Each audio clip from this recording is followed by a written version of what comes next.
bibigyan natin sila ng farm kernel with soya beans, with DDG, and with maize.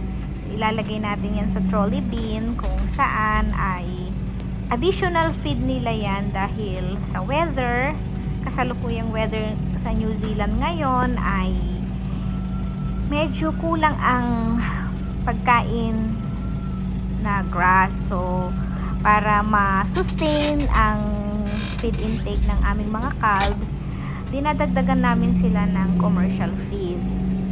So, pagkatapos ilagay sa bin, guys, ayan na ang mga calves. Tingnan natin sila, guys, kung kakain ba sila. Actually, alam na nila yung pagkain nila. So, makikita natin sila, guys. Sila ang aming mga kinalprearer, last calving. So, 6 months na sila. So, yan ang journey ng calf rearing. Kailangan talaga mula pagkapanganak ng calves, maalagaan silang maayos, mapainom ng colostrum, mapainom ng gatas, hanggang bago sila ilabas sa paddock, painumin pa rin sila hanggang matigil ng pag-inom nila ng gatas, hanggang kinakain na lang nila ay grass. Ngayon, dahil sa weather, kumakain sila ng commercial feed. So, tumitimbang sila, guys, ng 130 to 140 kilograms. So, ang breed ng aming mga calves ay Jersey and crossbreed. So, yan yung sinasabi ko, guys, na dapat mahalaga ang breeding dahil mula pagkapanganak ng calves, makikita mo na kung magandang klase sila. So, yan sila, guys. Sila ay bubuntisin na pagka next year, and then gagatasan na sila once na makapanganak sila. So, ito ay additional replacement namin, guys, sa farm para mapalitan yung mga old cows, ganun din ang mga old na breed ng baka dahil itong mga ito ay mga bagong genetics na sila. So, yan sila, guys. Gusto nilang kainin yung commercial feed. And binabalik-balikan lang nila yan. So, sanay na sila. Tapos, maamo sila, guys. Ito rin yung isang way na mababait yung mga calves. Para pag sila ay naging hipper, sanay lang sila na nalalapitan ng tao. Hindi sila masyadong mailap. Sila ay nasa farm pa rin at the moment kasi enough pa naman ang area at ang pakain namin sa farm.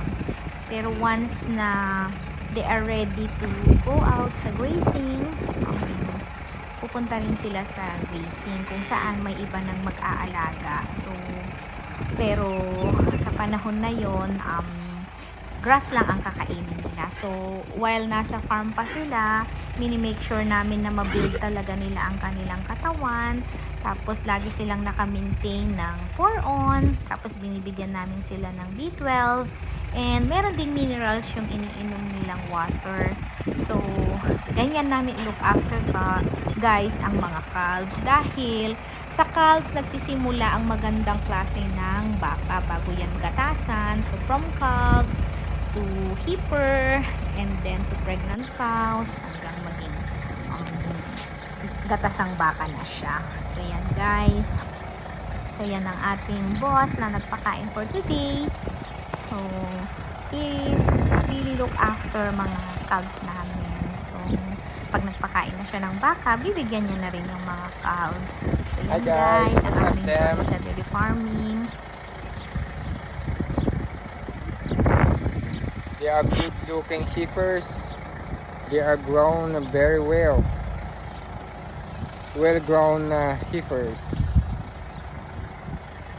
So they are my 6 months old replacement heifers.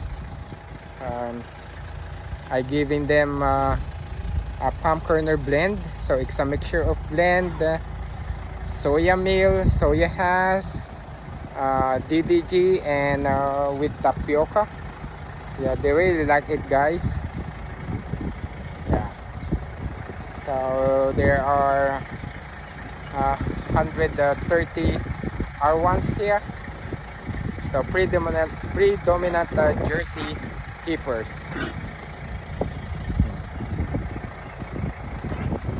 Yeah, so they are on 140 average weight at the moment.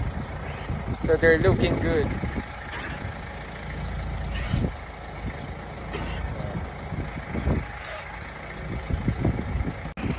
So yan guys, ang aming cow clearing journey. So kung ikaw ay nangangarap na maging dairy farmer, ito isa sa mga duty mo pag ikaw ay nagtrabaho sa dairy farm. At bilang dairy farmer, importante ang patience sa pagiging cow clearer. So yan guys, kailangan ma-look after talaga ang mga calves, maiwasan ang mga mamatay. Thank you guys!